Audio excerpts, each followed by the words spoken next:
नमस्कार दोस्तों, बहुत बहुत स्वागत है आप सभी का रोशन सा स्टडी पॉइंट पे। और आज की इस वीडियो में हम सभी समझने वाले हैं क्लास 12th पॉलिटिकल साइंस में जो हमारी फर्स्ट बुक है जिसका नाम है समकालीन विश्व राजनीति। उसका चैप्टर नंबर 3 रहेगा। चैप्टर का नाम है समकालीन दक्षिण एशिया। हालांकि आप सभी को मालूम होगा कि इस चैप्टर के ऊपर मैंने आप लोगों को फर्स्ट पार्ट की वीडियो प्रोवाइड करा दिया है। वन शॉट नहीं था क्योंकि चैप्टर थोड़ा लेंदी था, इसलिए मैंने सोचा कि भाई दो पार्ट्स में आपको इस चैप्टर को मैं प्रोवाइड कराऊं। तो पिछली वीडियो में हमने लगभग बहुत सारे जो इंपॉर्टेंट टॉपिक है उनको हमने कर लिया था। अगर हम आज के इस वीडियो की बात करें, आज की इस वीडियो में हम कौन से टॉपिक करने वाले हैं बच्चों, एक मिनट। हम्म जैसा कि आप सभी को पता होगा कि पिछली वीडियो में हमने पाकिस्तान के बारे में समझ लिया था। पाकिस्तान में स्थायी रूप से लोकतंत्र क्यों नहीं चल पा रहा है ना। और इसके अलावा हमने बांग्लादेश की स्टोरी हमने समझ ली थी कि भाई बांग्लादेश की स्थापना किस तरीके से हुई, बांग्लादेश में जो आंदोलन वगैरह हुए थे उसको हमने समझ लिया था, है ना। इसके अलावा बांग्लादेश की बात करने के बाद हमने मालदीव के बारे में बात कर लिया था कि मालदीव की शासन व्यवस्था कैसी है और इंडिया ने किस तरीके से इसको हेल्प किया था जब यहाँ पे भाड़े के सैनिकों ने हमला बोल दिया था उस समय, है ना। हम आज की इस वीडियो की जो शुरुआत है वो करने वाले हैं नेपाल में राजतंत्र और लोकतंत्र। देखिए, नेपाल की अगर हम बात करें, जैसे नेपाल के अगर आप इस मैप को देखें, नेपाल का मैप यहाँ पे हमने लगाया हुआ है। देखिए नेपाल का मैप है, तो इस मैप को अगर आप देखें तो आप देखेंगे कि नेपाल हमारा एक बहुत ही मतलब पड़ोस में ही स्थित एक देश है। बिल्कुल हमारा जो काफी ज्यादा बॉर्डर है वो शेयर होता है इसके साथ, है ना। काफी लंबा चौड़ा कई स्टेट जो है उसका, जैसे कि यहाँ पे यूपी है, बिहार है, इधर उत्तराखंड है, इन राज्यों का जो बॉर्डर है वो नेपाल के साथ शेयर होता है। और नेपाल की राजधानी है काठमांडू, है ना। अगर नेपाल की अगर हिस्ट्री को हम जानने की कोशिश करें तो जो मेन टॉपिक आपका यहाँ पे रहता है वो है कि लोकतंत्र किस तरीके से आया नेपाल में। नेपाल में पहले था राजतंत्र, है ना। राजतंत्र से लोकतंत्र कैसे स्थापित हुआ, जैसे कि अभी हाल फिलहाल में आप लोगों ने जैनजी आंदोलन के बारे में न्यूज चैनलों पे सुना होगा। जैनजी आंदोलन यहाँ पे हुआ और एक पूरा जो मतलब लंबे समय से जो सरकार चली आ रही थी उसको उखाड़ फेंका। तो नेपाल के लोगों में ताकत है, दम है, जो हमारे इंडियंस लोगों में नहीं है। इंडिया की सरकार गवर्नमेंट बहुत सारी चीजें गलत करने लग रही है। अभी हमें पता है भाई, नीट का पेपर लीक हो गया, सीबीएसई का पेपर में स्कैम हो गया, है ना। अभी सीयूटी का जो एग्जाम हुआ है, यूजी और पीजी, इनके एग्जाम में भी स्कैम देखने को मिल रहा है। तो ये इंडियन गवर्नमेंट जो है वो कहीं ना कहीं दबा रही है, हमारी आवाज को दबा रही है, हमारी बातों को से सुन नहीं रही है। लेकिन यहाँ पे नेपाली जो लोग हैं वो इस हद तक ग्राउंड लेवल पे उतर आते हैं कि सरकार बदल देते हैं, ठीक है, इतने पावरफुल है। देखो नेपाल की अगर हम बात करें तो नेपाल एक हिंदू राज्य रहा, हिंदू राष्ट्र रहा, है ना। और कभी भी किसी देश का भाई गुलाम नहीं बना। जैसे हमें अंग्रेजों ने गुलाम बना लिया, लेकिन नेपाल भाई अंग्रेजों का कभी गुलाम बना ही नहीं, है ना। और आधुनिक काल में कई सालों तक यहाँ संवैधानिक राजतंत्र कायम रहा। एक मजबूत लोकतंत्र समर्थन आंदोलन जो है 1990 के दशक में हम देखते हैं कि 1990 के दशक से ना वहां पे लोकतंत्र की मांग उठने लग जाती है। राजा के खिलाफ आवाज उठाना लोग जो है लोग बाग है वो शुरू कर देते हैं, ठीक है जी। इसके अलावा आगे बढ़ते हैं, एक मिनट। हाँ, नेपाल में लोकतंत्र सरकार का कार्यकाल जो है वो बहुत छोटा और समस्याओं से भरा हुआ रहा। स्टार्टिंग में 1990 के दशक में नेपाल में क्या होता है कि जो माओवादी होते हैं ना, उन्होंने क्या किया, अलग अलग हिस्सों में प्रदर्शन करने स्टार्ट किए, या फिर यूं कह दो कि अपना प्रभाव जमाना शुरू कर दिया। और ये भी कहीं ना कहीं जो माओवादी है वो लोकतंत्र को लाना चाहते थे, लोकतंत्र की स्थापना करना चाहते थे। देखो, माओवादी राजा और सत्ताधारी विजन के खिलाफ सशस्त्र विद्रोह करना चाहते थे, मतलब कि ये हथियार उठाना चाहते थे राजाओं के खिलाफ, राजा के शासन के खिलाफ। और माओवादियों ने गुरिल्ला जो लड़ाई होती है ना उसका सहारा लिया। गुरिल्ला लड़ाई में क्या होता है कि पहाड़ों में छुप छुप के आप क्या करते हो, अपने दुश्मनों का सफाया करते हो। सेम चीज तालिबानियों ने किया था, अमेरिकी सैनिकों को अपने अफगानिस्तान से निकालने के लिए गुरिल्ला युद्ध का सहारा लिया। गुरिल्ला युद्ध में क्या होता है कि पहाड़ों में छुप के लड़ा जाता है। राजा की सेना, लोकतंत्र समर्थन समूह और माओवादियों के बीच में त्रिपक्षीय संघर्ष वहां पे देखने को मिलता है, ठीक है।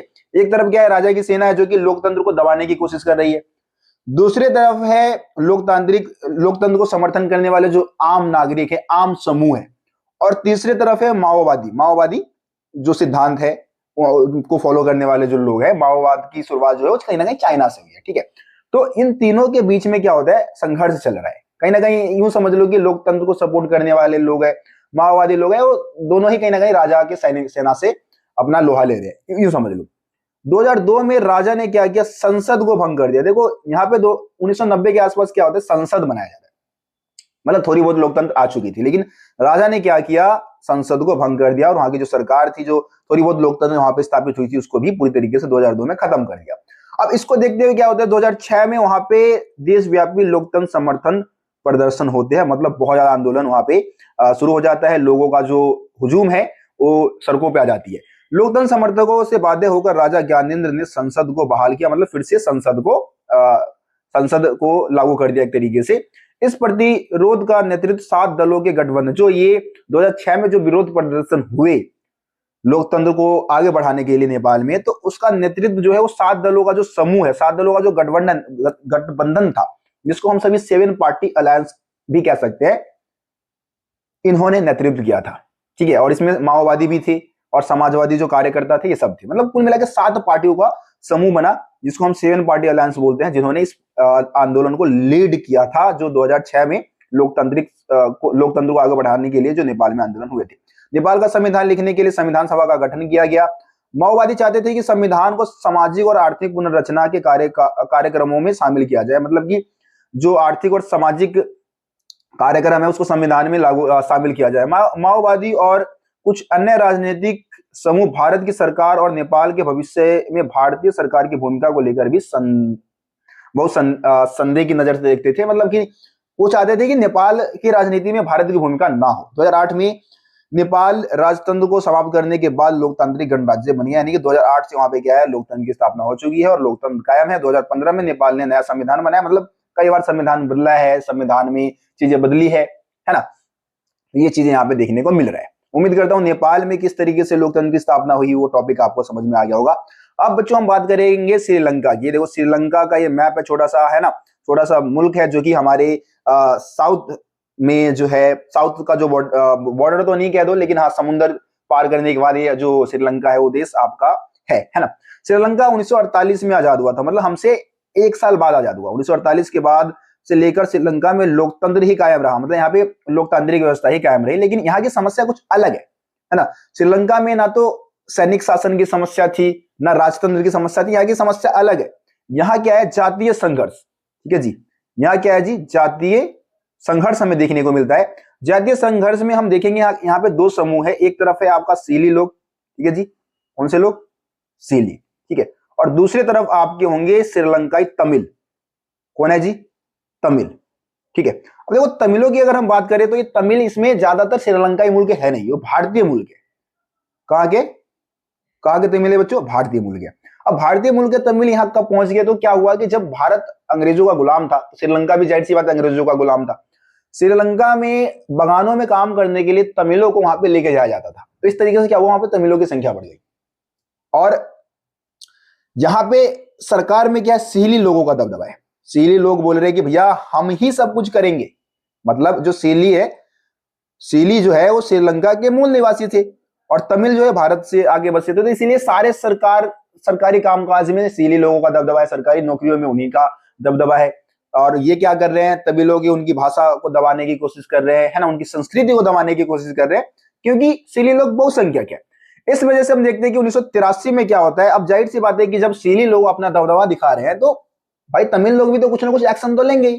तमिलों ने क्या किया, एक उग्रवादी संगठन बनाया, जिसको हम सभी लिट्टे बोलते हैं, शॉर्ट में क्या बोलते हैं बच्चे, लिट्टे। इसका फुल फॉर्म क्या है, liberation tigers of Tamil Eelam. Liberation tigers of Tamil Eelam, जो श्रीलंकाई सेना के साथ क्या कर रही है, संघर्ष करने लग रही है, सशस्त्र संघर्ष में जुड़ी हुई है। मतलब कि वो चाहती है कि जो श्रीलंका का जो उत्तरी पूर्वी भाग है बच्ची, श्रीलंका का जो ये उत्तरी पूर्वी भाग है, उसको एक अलग देश बना दिया जाए, है ना, ठीक है, ठीक है, एक अलग देश बना दिया जाए, ये मांग थी लिट्टे की। तो तमिल ईलम यानी श्रीलंका के तमिल के लिए अलग देश की मांग इन्होंने किया। श्रीलंका के उत्तरी पूर्वी हिस्से पर लिट्टे का नियंत्रण है ना। और हालांकि हम देख रहे हैं कि ये समस्या जो थी कहीं ना कहीं इंडियन लोगों से जुड़ी हुई है, भारतीय तमिलों से जुड़ी है। तो भारतीय सरकार ने भी कुछ एक्शन लिए। भाई भारतीय सरकार का क्या एक्शन था भाई, इस श्रीलंका में जो जातीय संघर्ष होने लग रहा था उसको लेके भारतीय गवर्नमेंट क्या करती है, 1987 में श्रीलंका में शांति सेना भेज दिया। लेकिन ये शांति सेना का मतलब क्या होता है, जो किसी देश में कोई हिंसा चलने लग रहा है उसको रोकने के लिए हो जाएगी, ठीक है। लेकिन ये शांति सेना अपने लक्ष्य को प्राप्त किए बिना ही 1989 में वापस आ गई, यानी कि 2 साल बाद ही वापस आ गई, क्योंकि इस चीज को जब श्रीलंका में भारतीय सरकार ने अपनी शांति सेना भेजी तो श्रीलंका के लोगों ने इसका विरोध किया, उसको अपनी अंदरूनी मामले में दखल अंदाजी का नाम दे दिया और इस वजह से भारतीय सेना को वहां से विरोध का सामना करना पड़ा और वापस आ गई। तो इस तरीके से नॉर्वे और आइसलैंड जैसे क्या पढ़ेंगे इसको, स्कैंडिनेवियाई देशों ने अंतरराष्ट्रीय मध्यस्थता की भूमिका निभाई।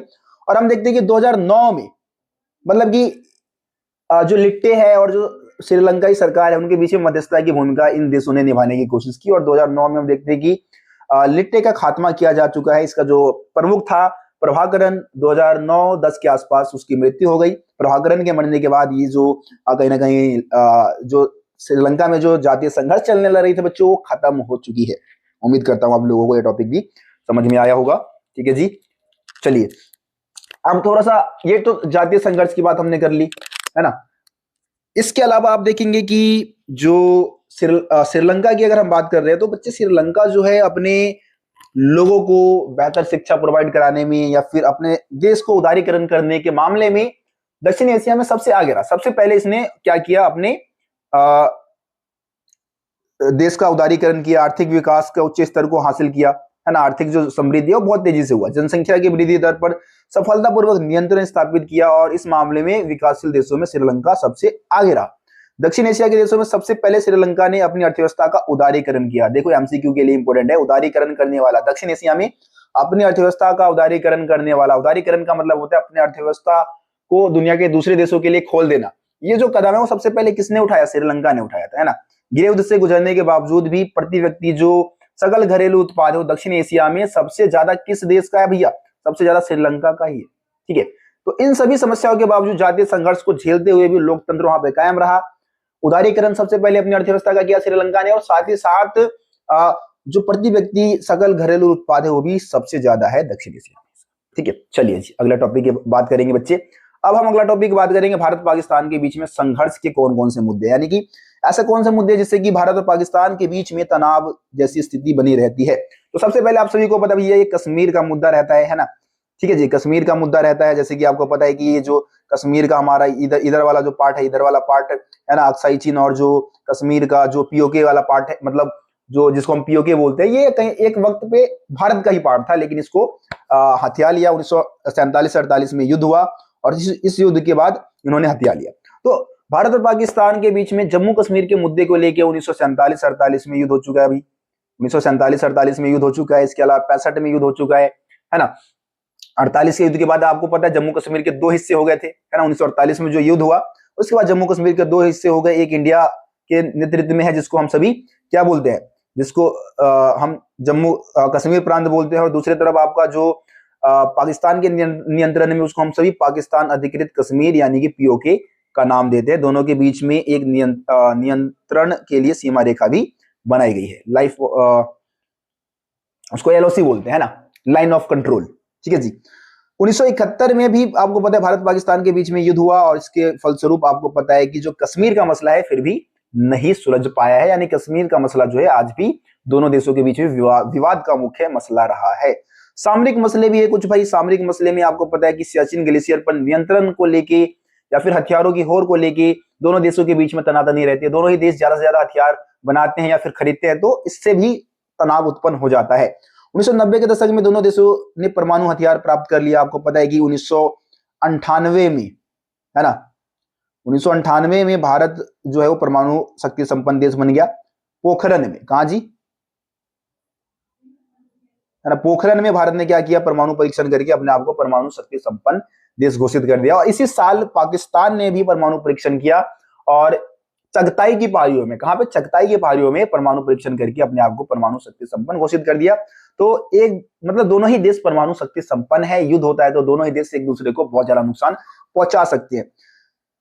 एक दूसरे, देखो संबंध खराब होने के पीछे और भी रीजन है। एक दूसरे के सरकार के ऊपर, एक दूसरे के खुफिया एजेंसी के ऊपर बहुत ज्यादा आरोप यहाँ के जो सरकारें हैं वो लगाती रहती है। जैसे कि भारत सरकार का आरोप है कि पाकिस्तान सरकार ने हिंसा की रणनीति अपना रखी है और भारत के कई हिस्सों में हिंसा को बढ़ावा दे रही, जैसे कि जम्मू कश्मीर में, पंजाब में, या फिर आपका जो पूर्वोत्तर के राज्य है वहां पे छुपे तौर पे पाकिस्तानी सरकार क्या कर रही है, हिंसा को बढ़ावा दे रही है। यहाँ के जो उग्रवादी है उनको हथियार प्रशिक्षण प्रोवाइड कराती है, ट्रेनिंग देने लग रही है। भारत सरकार का यह भी मानना है कि पाकिस्तान ने 1985 से लेकर 1995 की अवधि में खालिस्तानी समर्थक जो उग्रवादी है उनको हथियार और गोले बारूद उपलब्ध कराए थे। आपको पता है खालिस्तानी जो है वो पंजाब प्रांत को अलग करके खालिस्तान नामक नया देश बनाना चाहते हैं। पाकिस्तान की खुफिया एजेंसी जो है जिसको हम सभी ISI बोलते हैं, यानी कि एजेंसी जो है पाकिस्तान की खुफिया एजेंसी है जिसका नाम है इंटर सर्विसेज इंटेलिजेंस, है ना, जिसको हम सभी शॉर्ट में ISI बोलते हैं।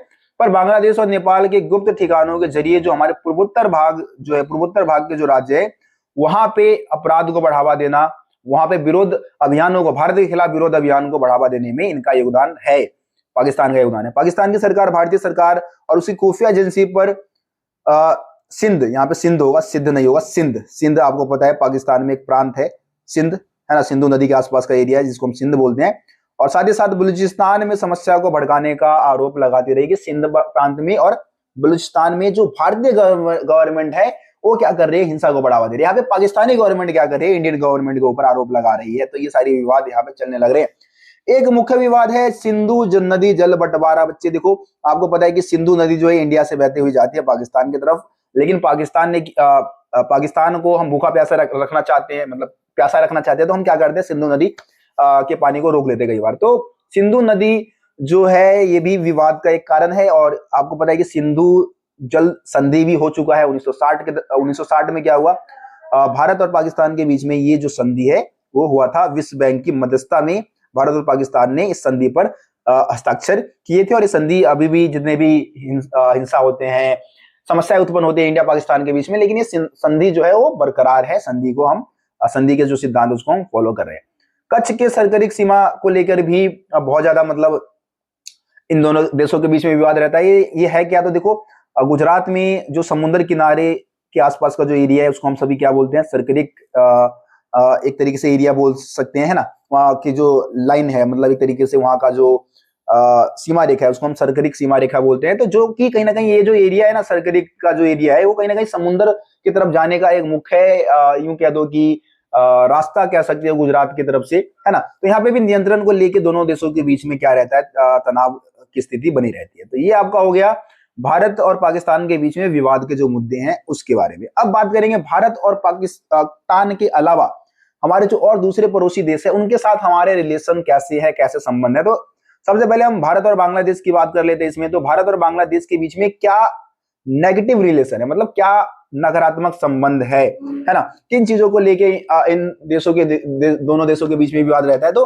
बांग्लादेश और भारत के बीच में गंगा और ब्रह्मपुत्र नदी के जल के में हिस्सेदारी को लेके मतभेद रहता है, क्योंकि दोनों ही नदियां पहले इंडिया से होते हुए बांग्लादेश में जाती है। तो उनका आरोप है कि हम कभी ज्यादा पानी उधर में ला लेते हैं, कभी हम जल की धारा रोक देते हैं, कभी पानी एकदम से छोड़ देते हैं कि बांग्लादेश के कई एरियाओं में क्या आ जाता है, बाढ़ आ जाता है।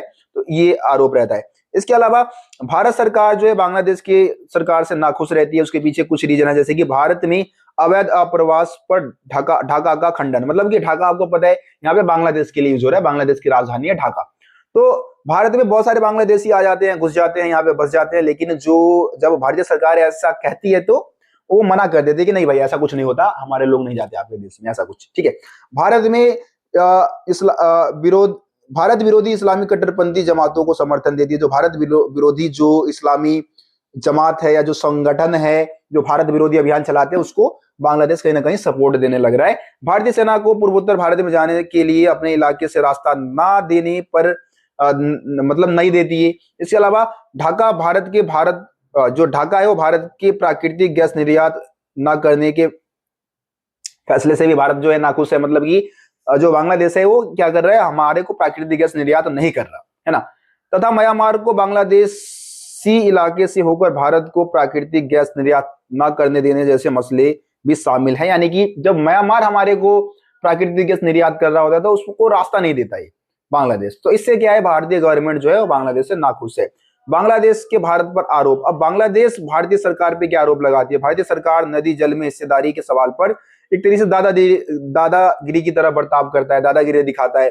भारत की सरकार पर चटगांव एक पर्वतीय क्षेत्र है बांग्लादेश में, वहां पे भारतीय सरकार क्या कर रही है, विद्रोह को बढ़ावा दे रही है, ऐसा बांग्लादेशी जो गवर्नमेंट है, बांग्लादेश की जो सरकार है वो आरोप लगाती है। बांग्लादेश के प्राकृतिक गैस में सेंधमारी का आरोप लगा रही है। सेंधमारी का मतलब होता है कहीं ना कहीं कि एक तरीके से उस पर नजर गड़ा रखी है कि भाई हम प्राकृतिक गैस को अपने कंट्रोल में ले लेंगे ऐसा कुछ, या प्राकृतिक गैस पे हम कब्जा कर लेंगे ऐसा कुछ, है ना। सेंधमारी का मतलब हो गया।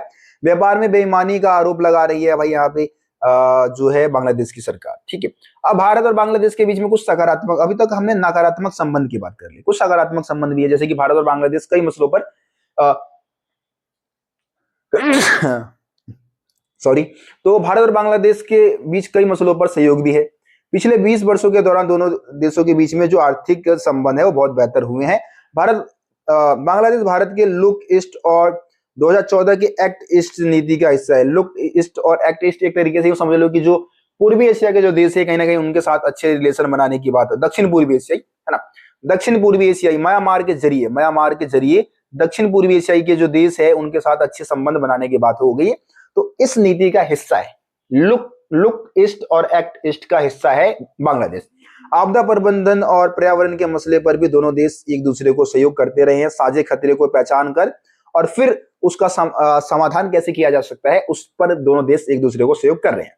उसके बाद नेपाल का भाई आ जाता है टॉपिक कि भारत और नेपाल के बीच में सकारात्मक संबंध क्या है। तो आपको पता है कि नेपाल के साथ हमारे संबंध स्टार्टिंग से ही अच्छे रहे हैं। दोनों देशों के बीच में एक बहुत ही अच्छी संधि है जिसके तहत दोनों देशों के जो लोग हैं वो बिना पासपोर्ट के, वीजा के एक दूसरे के देश में आ सकते हैं, रह सकते हैं, काम कर सकते हैं। तो ये संबंध हमारे काफी अच्छे हैं। भारत नेपाल के संबंध एकदम मजबूत और शांतिपूर्वक है। इतने विविध के बावजूद भी व्यापार, वैज्ञानिक सहयोग, साझे प्राकृतिक संसाधन, बिजली उत्पादन और जल प्रबंध ग्रिड के मसले पर एक साथ है दोनों देश। नेपाल में लोकतंत्र की बहाली से दोनों देशों के बीच में संबंध जो है वो और ज्यादा मजबूत होने की उम्मीद है। भारत और नेपाल के बीच में नकारात्मक संबंध क्या है, क्या चीजें जो है संबंध को खराब करने लग रही है। तो अतीत में व्यापार से संबंधित मनमुटाव दोनों देशों के बीच में होता रहा है। नेपाल की चीन के साथ दोस्ती, है ना, नेपाल अक्सर चीन के साथ अपनी नजदीकी बढ़ाने की कोशिश करता है और ये भारतीय सरकार को बिल्कुल पसंद नहीं आती। नेपाल सरकार भारत विरोधी तत्वों के खिलाफ कदम नहीं उठाती है ना। जो भारत विरोधी चीजें जो नेपाल से के जरिए कंट्रोल में होती है उसके खिलाफ नहीं कदम उठाती। भारत की सुरक्षा एजेंसी नेपाल में चल रहे माओवादी आंदोलन को अपनी सुरक्षा के लिए खतरा मानती है, क्योंकि माओवादियों की वजह से भारत में कई हिस्सों में, बिहार से लेकर आंध्र प्रदेश तक कई प्रांतों में नक्सलवादी जो समूह है उनका उभार हुआ है। नक्सलवादी जो है उनकी संख्या लगातार बढ़ी है ना। नक्सलवादी की शुरुआत वैसे बंगाल से मानी जाती है। इसके अलावा नेपाल के लोगों को लगता है कि भारत की सरकार नेपाल के अंदरूनी मामलों में दखल देती है, क्योंकि नेपाल कमजोर देश है, छोटा देश है और उसके नदी तथा पनबिजली पर आंख गड़ाए हुए खड़ा है इंडिया, ऐसा उनको ऐसा लगता है। चारों तरफ जमीन से घिरा नेपाल जो है उसको लगता है कि भारत जो है वो अपने भूक्षेत्र का प्रयोग नहीं करने देती। समुद्र तक पहुंचने के लिए नेपाल को भारतीय सरकार जो है वो मार्ग नहीं देती, भूक्षेत्र नहीं देती। ये भी एक आरोप कहीं ना कहीं नेपाल के द्वारा लगता है। भारत श्रीलंका के बीच में संबंध की हम बात कर लेते तो श्रीलंका और भारत की सरकारों के बीच जातीय संघर्ष को लेकर तनाव उत्पन्न हो गया था। 1988 के सैन्य हस्तक्षेप के बाद भारतीय सरकार श्रीलंका के अंदरूनी मामले में असंलग्नता की नीति पर अमल कर रहा है, मतलब कि उसके अंदरूनी मामले में दखल अंदाजी नहीं देगा। सकारात्मक संबंध की बात करें तो आपको पता है भारत ने श्रीलंका के साथ एक मुक्त व्यापार समझौता पर हस्ताक्षर किया है। दोनों देशों के बीच संबंध बहुत मजबूत है। कुछ खास देखो पॉइंट आपके एग्जाम में यहाँ से नहीं आएगा। श्रीलंका में जब सुनामी आया था 2000 के आसपास, 2005 के आसपास, शायद एक बार आप डेट कंफर्म कर लेना। सुनामी में हुई तबाही के बाद पुनर्निर्माण कार्यों में भारतीय सरकार ने काफी ज्यादा मदद किया था, है ना। तो ये पॉइंट आप यहाँ पे बता सकते हैं। चलिए भारत और भूटान की बात कर लेते हैं। भारत और भूटान के बीच में कैसे संबंध है जी? तो भारत के भूटान के साथ बहुत अच्छे संबंध है। भूटानी सरकार के साथ कोई झगड़ा है ही नहीं हमारा भाई, है ना। भूटान से अपने काम का संचालन कर रहे पूर्वोत्तर भारत के उग्रवादियों और गुरिल्लाओं को भूटान ने अपने क्षेत्र से खदेड़ भगाया है ना। जो ये उग्रवादी भारत विरोधी जो काम कर रहे थे उनको भूटान की सरकार ने भगा दिया वहां से। तो ये एक बहुत ही बेहतरीन कदम था भूटान के द्वारा उठाया गया। इससे भारत को बहुत बड़ी मदद मिली भाई, है ना। भारत भूटान में पनबिजली की बहुत बड़ी परियोजना पर हाथ बटा रहा है।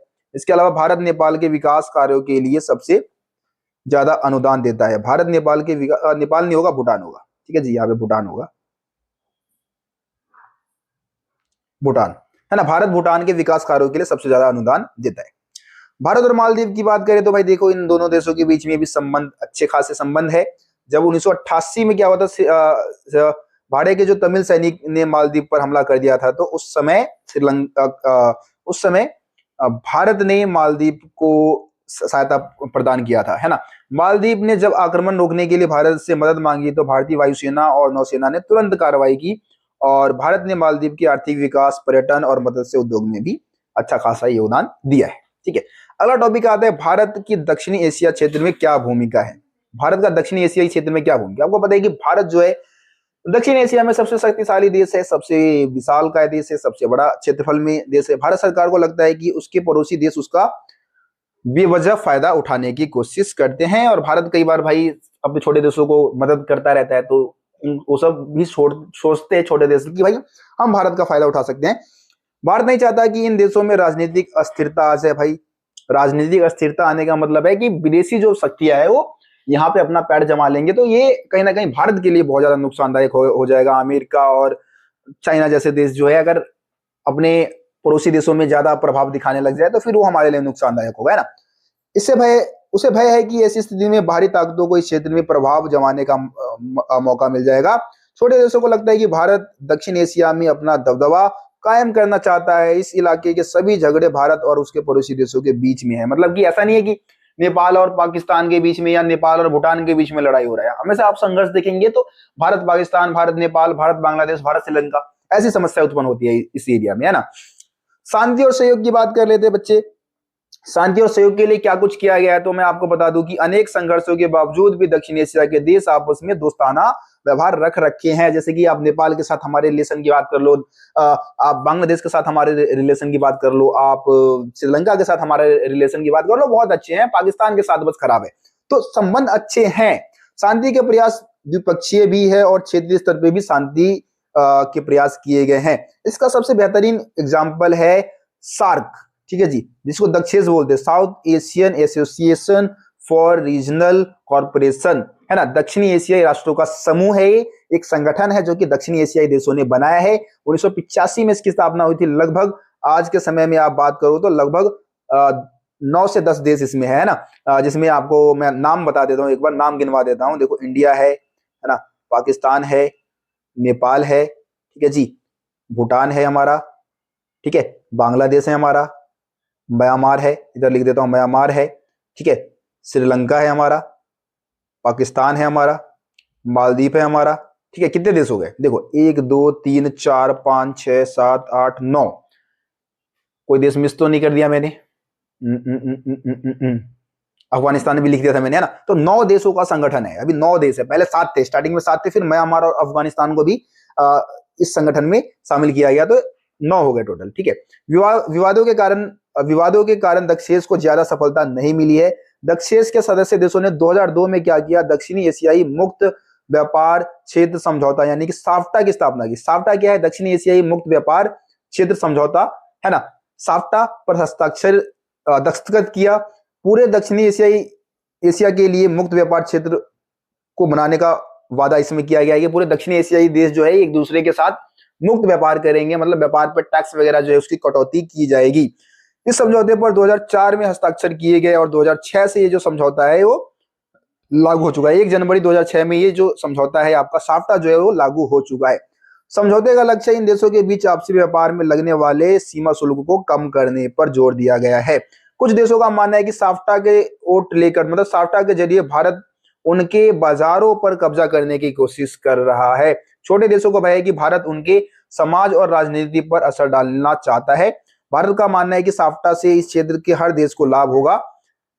भारत का मानना है कि इस क्षेत्र में मुक्त व्यापार बढ़ाने से राजनीतिक मसलों पर सहयोग ज्यादा बेहतर ढंग से हो पाएगा। भारत भूटान, नेपाल, श्रीलंका से पहले ही द्विपक्षीय व्यापार समझौता कर चुका है, तो भारत कहीं ना कहीं साफ्टा को लेके ये मानता है कि भाई ये सभी देशों के लिए फायदेमंद है, लेकिन दूसरे छोटे छोटे देश ये मानते हैं कि ये भारत की रणनीति है, भारत का चाल है और ये साफ्टा के जरिए हमारे बाजार पे कब्जा करना चाहता है। अब बात करते हैं वैश्विक स्तर की। हम बात करें तो चाइना जो है धुरंधर है भाई, अमेरिका धुरंधर है। अब इनका दक्षिण एशियाई राजनीति में क्या भूमिका है? चाइना और अमेरिका का दक्षिण एशिया की राजनीति में क्या भूमिका है? तो चीन और अमेरिका दक्षिण एशिया की राजनीति में अहम भूमिका निभा रहे हैं। कुछ देश जो है चाइना के साथ संबंध बना बना के अपने आप को दादा समझते हैं, जैसे कि पाकिस्तान, है ना। और हम तो भाई चाइना के साथ कभी, चाइना का भाई युद्ध में तो शायद ही सपोर्ट हमें मिल पाएगा, अमेरिका का थोड़ा बहुत मिल भी जाए, है ना। तो पिछले कुछ वर्षों में भारत और चीन के संबंध बेहतर हुए हैं। चीन की रणनीतिक साझेदारी पाकिस्तान के साथ स्टार्टिंग से रहा है और इस वजह से भारत और चाइना के बीच में जो संबंध है वो खराब हो गए हैं। 1991 के बाद से ही इसके आर्थिक संबंध ज्यादा मजबूत हुए हैं। मतलब चाइना के साथ हमारे संबंध 1991 के बाद से थोड़े ठीक ठाक हुए हैं। उससे 1962 में आपको पता है कि भारत चाइना युद्ध हुआ और उसके बाद ही संबंध जो है वो बहुत ही खराब हो गए थे। लेकिन 1991 के बाद हमारे संबंध चाइना से कुछ बेहतर हुए। अमेरिका ने शीत युद्ध के बाद भारत और पाकिस्तान दोनों के साथ बेहतर संबंध बना रखे हैं। भारत और पाकिस्तान में आर्थिक सुधार, एक सेकेंड, भारत और पाकिस्तान में आर्थिक सुधार हुए, उदार आर्थिक नीति अपनाई गई। अमेरिका भारत पाक के बीच लगातार मध्यस्थता की भूमिका निभाता रहा है। तो ये सारे पॉइंट यहाँ पे आपके रहेंगे।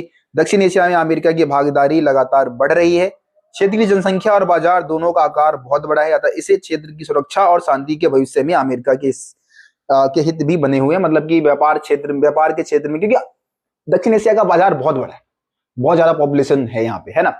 तो इस वजह से भी अमेरिका जो है यहाँ पे अपना कंट्रोल स्थापित करना चाहता है। ठीक है जी। तो इस तरीके से ये जो हमारा चैप्टर है वो समाप्त होता है। उम्मीद करता हूँ आप लोगों को इस चैप्टर में जितने भी टॉपिक मैंने आप लोगों को समझाया है समझ में आ गया होगा। ठीक है, कोई भी डाउट हो आप कमेंट बॉक्स में बता सकते हैं, मैं आप लोगों के डाउट का जवाब रिप्लाई जरूर दूंगा। ठीक है, मिलते हैं आप सभी से अगली वीडियो में, तब तक के लिए जय हिंद, जय भारत। आप सभी अपना ध्यान रखिए, धन्यवाद।